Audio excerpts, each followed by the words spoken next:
Hello, UFC fans and MMA fans around the world. Welcome to the MMA Girl podcast with your host, Jess. This is my third episode of my podcast. So happy to be here. Thank you so much for listening and watching. This week's episode, as we usually do, we're going to go over some quick fire MMA rumors and news that have come out this week.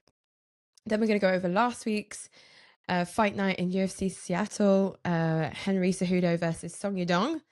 And then, of course, we're going to go over this Saturday's fight card and see what's happening, what's not happening, what we think of everything and all that good stuff. So follow me for more, listening for any other bits and bobs, and let me know in the comments below if there's anything you'd like me to talk about in my next episodes. So for me, the first thing this week that has been really heart-wrenching was seeing that Dan Hooker, unfortunately, had to pull out of his fight against Justin Gaethje for UFC 13, which is happening in a bit over a week. And I'm really sad, really honestly. I saw Dan's video with his daughter saying, you know, Daddy was supposed to have a fight, but he's no longer fighting anymore because he hurt his hand.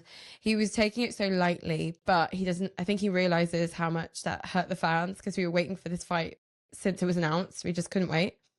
And unfortunately, this is not meant to be. This is what the MMA world's like. Sometimes there are fights that are announced that we really can't wait to see, and unfortunately sometimes they just don't happen in the end. So unfortunately, Dan Hooker is out and Fiziev is in. Obviously, we saw on Twitter with quite a few backs and forths between Arman Tsarukyan and Dan Hooker. And I was saying on my TikTok, if you follow me, the link's down below, I was saying the only person I saw fit to take on this match, to take on this fight, instead of Dan Hooker, was Arman Tsarukyan. But unfortunately, Arman couldn't do it. He said no. Justin tweeted out saying, you know, Arman said no. Dustin Poirier said no. Charles Oliveira said no. But then Dustin Poirier tweeted out saying, didn't get the call, didn't say no. So that could have been a potential fight. But as we know, Dustin Poirier is looking to have his last dance, his last fight this year around July, August. So I don't think he would have wanted to bring forward the date of his retirement match. But he said he didn't say no. Dustin did not say no to Justin Gaethje. So would he have done the Justin Gaethje fight and then had another fight in July, August? I don't know. But it's not happening. So Fiziev has come in on short notice. He tweeted out as soon as Dan Hooker was declared out of this match. He said, I'm up, I'm here, I can fly out. There's not a problem in the world, so I can do it. Obviously, it wasn't probably the UFC's first choice, but Fiziev is in it. And they've already had a fight, Justin Gaethje and Fiziev, so they're running it back. So this is Fiziev, Justin Gaethje 2. And I'm excited to see it. I'm up for it. I'm for it. I think we're all for it. So it might not be the fight we wanted.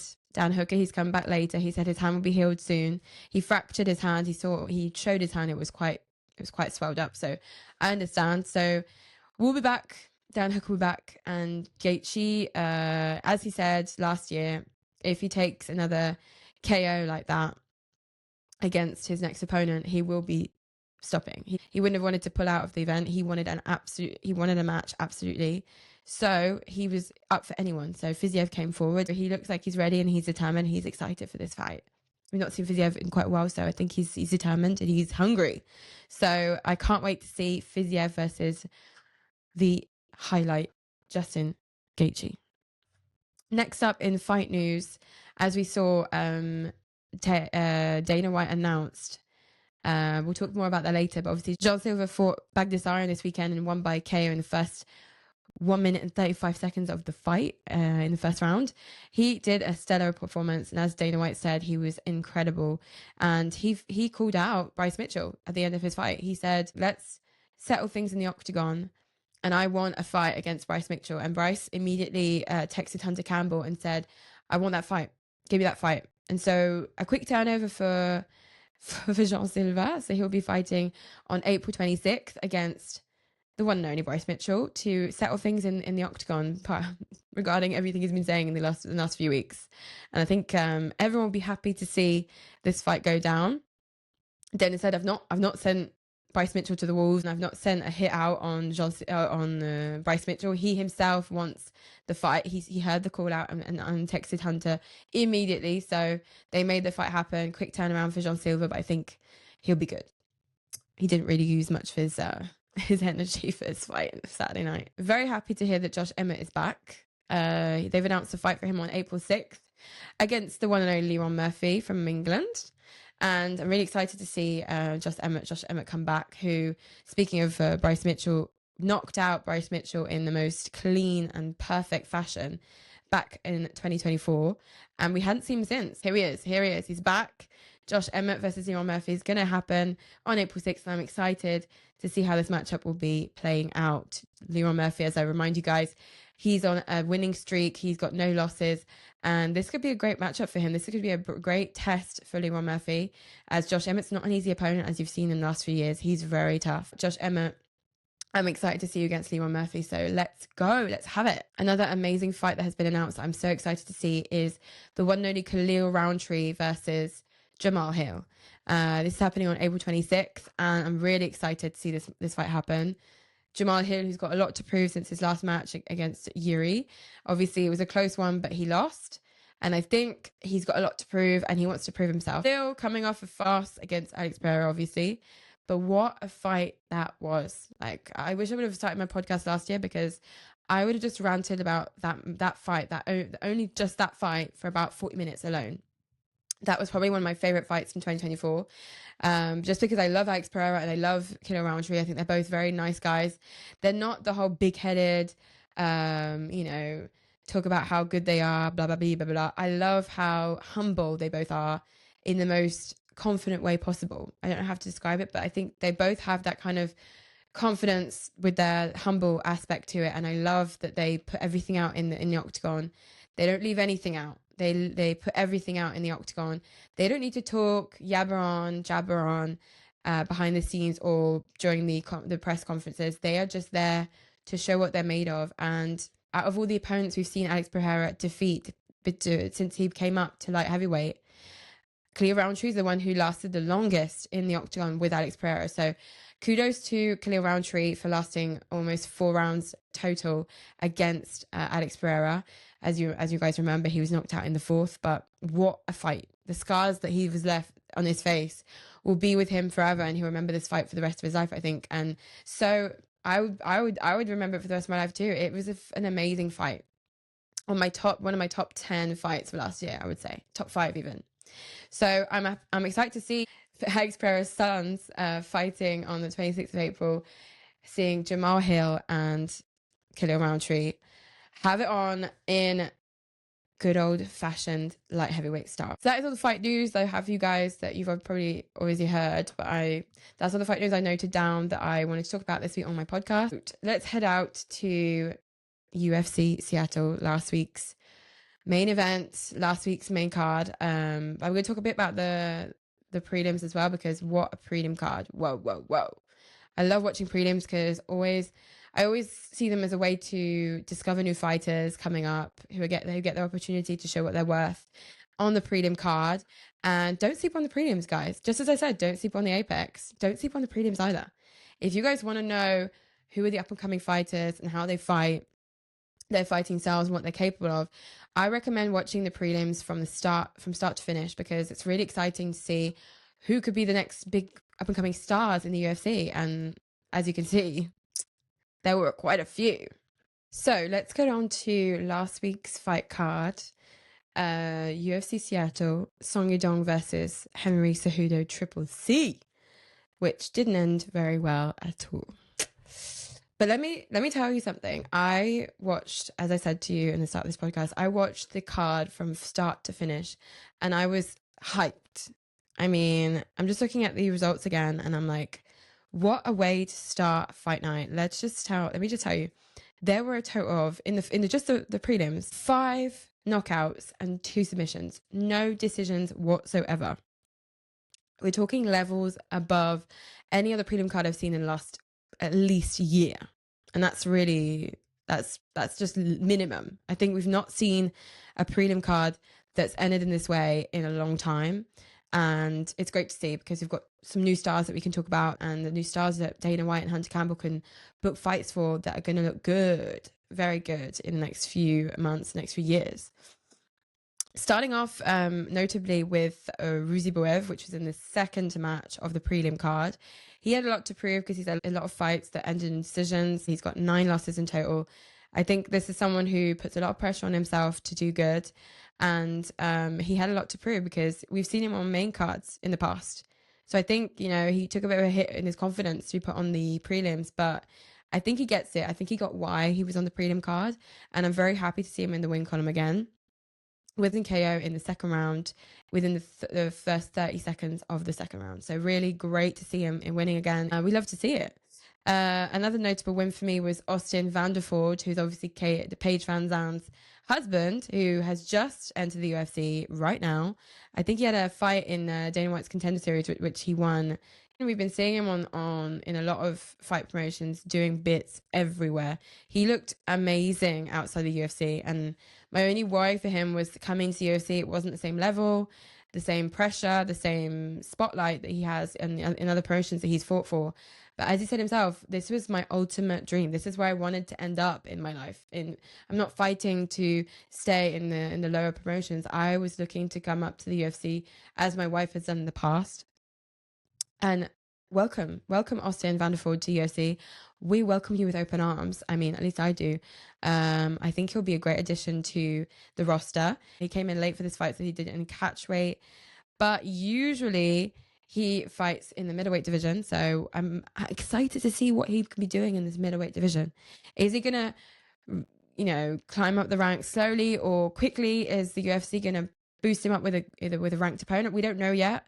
But I think they might give him a ranked opponent soon, and we'll see what he can do against a ranked opponent, because I think he's got a lot of potential. He's probably in the later stages of his career as a middleweight fighter at 34 years old. It's not that easy to get in at the highest stage in your career at that age. But I'm not saying he can't. I mean, age is just a number.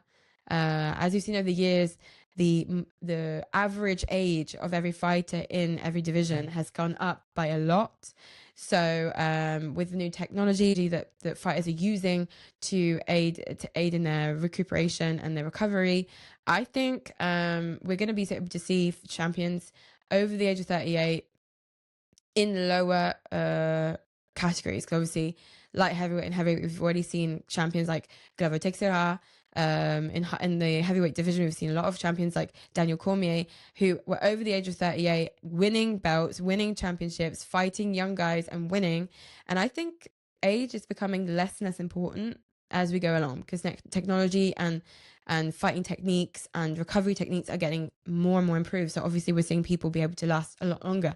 So I think we should stop calling out fighters who, as soon as they get to the age get to the age of 34, 35, we call them out and say, oh, when's the retirement? Like, when's your last fight? The clock's ticking, they lose a match. And then we say, oh, well, you know, he's washed. Israel Adesanya, he's a great example. We're going to see him again, guys. Let's just put it that way. We're going to see him again. He's still a hungry fighter. He still wants to fight. And there are other guys like him, Alexander Volkanovski, who we're going to see it in a couple of weeks against Diego Lopez for the vacated featherweight title. Like, these are people who, they're legends in the sport, but they're not finished yet. Let's not call them up and say retire. I'm telling you guys, we're going to be seeing a resurgence of older champions who are still dominating their divisions. I am sure of it. And I can't wait to see it, because for us fans, it's a great way to be able to see our heroes and legends that we've grown up watching fight be able to last a long time in their division. And that's just so nice to see. So last notable win in the prelims fights for Saturday's Song Yudong versus Henry Cejudo, UFC Seattle, the second to last fight between Andre Fili and Costa. Love this guy. He's very talented, great personality. I think we'll be seeing him on a main card and some big fight card in the next few months or few years. I think he's a big star that's coming up. And big up Costa for representing people with vitiligo. So Costa, keep going, guy. We love you. First round submission, amazing. And if you guys remember in the fight, he turned around a potential submission from Andre Fili into his own submission against Andre Fili. He was dominating, and it was a great fight to see. So if you guys watched my last video or listened to my last podcast, I did my predictions for last week's UFC Seattle card. I got a few wrong, obviously, but I got a few right, and that's, you know, a win's a win. In the first fight, Manyfield versus Julius Walker, I said Julius Walker was going to lose his 0, and he did lose his 0. I did look at the judges' scorecard, and I found that and with the statistics that came out for this fight, it was very close. I wasn't sure when the judges' decision came in, before they raised Manyfield's hand, I was not sure he was going to win, honestly, but he did enough. Significant strikes were a lot better than Julius, by not that much, but by a little anyway. And obviously what counts on the judges' scorecard is, even though you're hitting him with 250 or 300 significant strikes, we're looking at how many land. And out of the amount of strikes that he was able to land, Manyfield threw less strikes to get those strikes landed. So they're looking at the accuracy of your fighting style. If you're jabbing and missing, obviously that counts as an attempt to strike your opponent.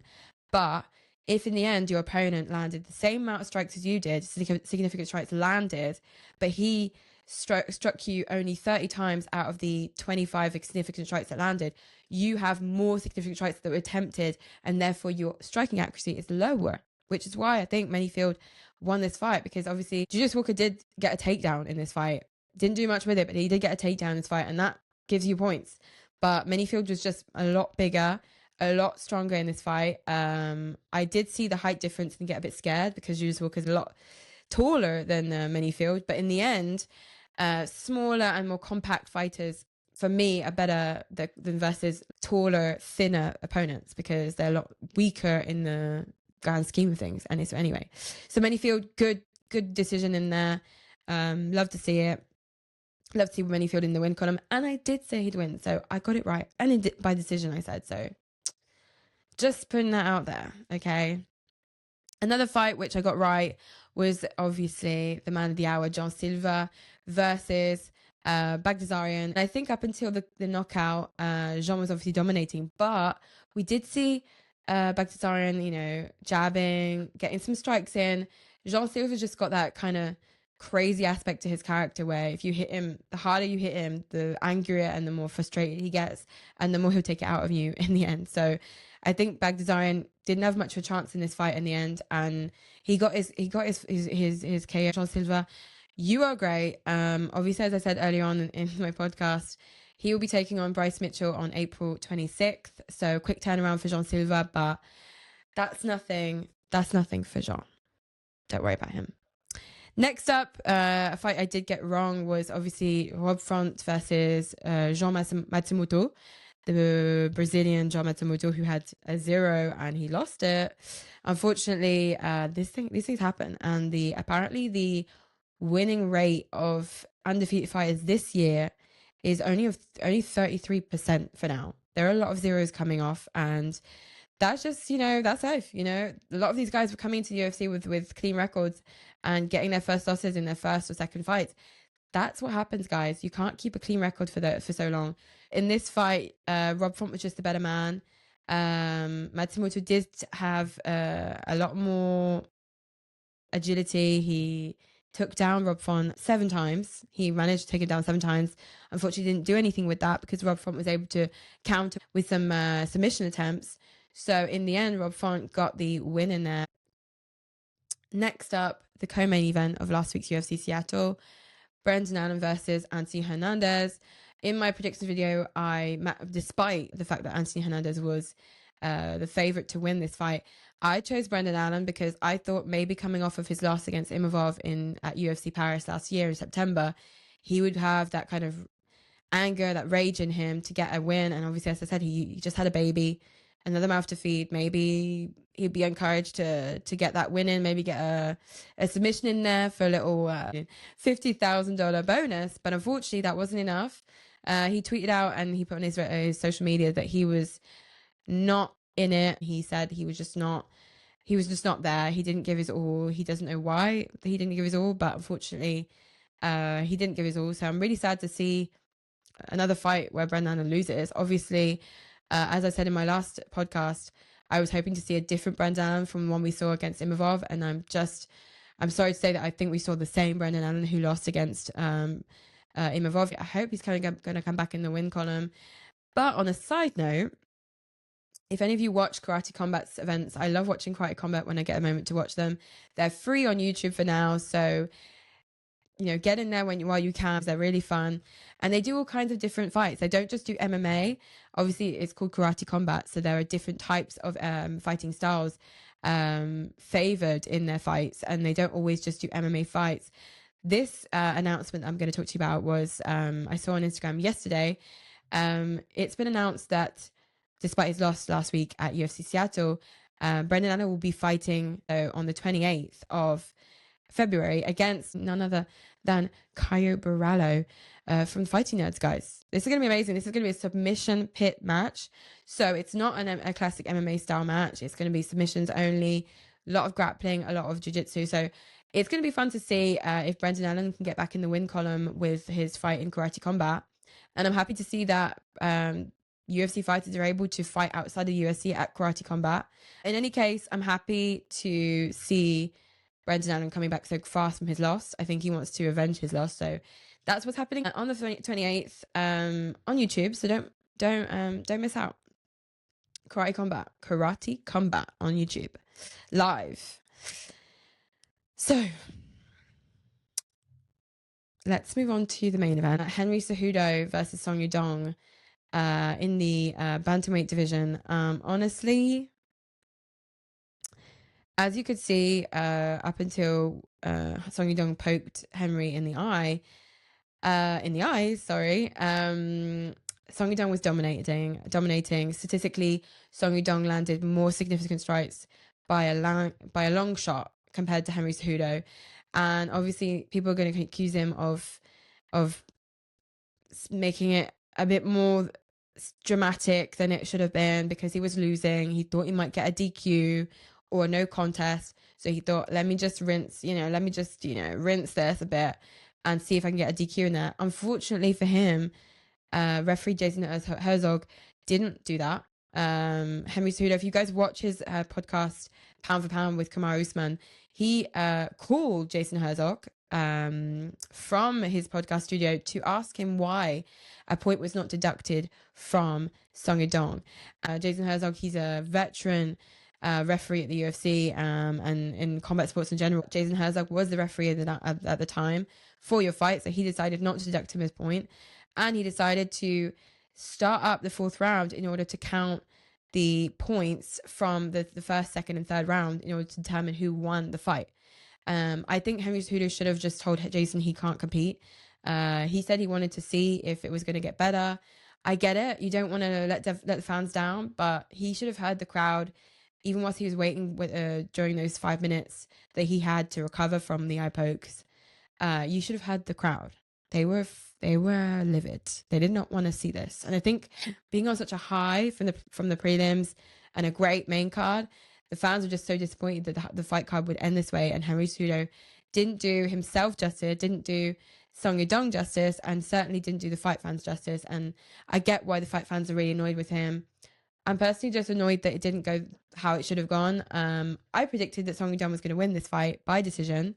He did. So technically I got it right, but not in the way I would have wanted to get it right. I wanted it to go the full 5 rounds. Who knows? Henry Cejudo planned on knocking him out in the fourth. Who knows what would have happened in the fourth if he got a chance to do that. So I think it's a shame.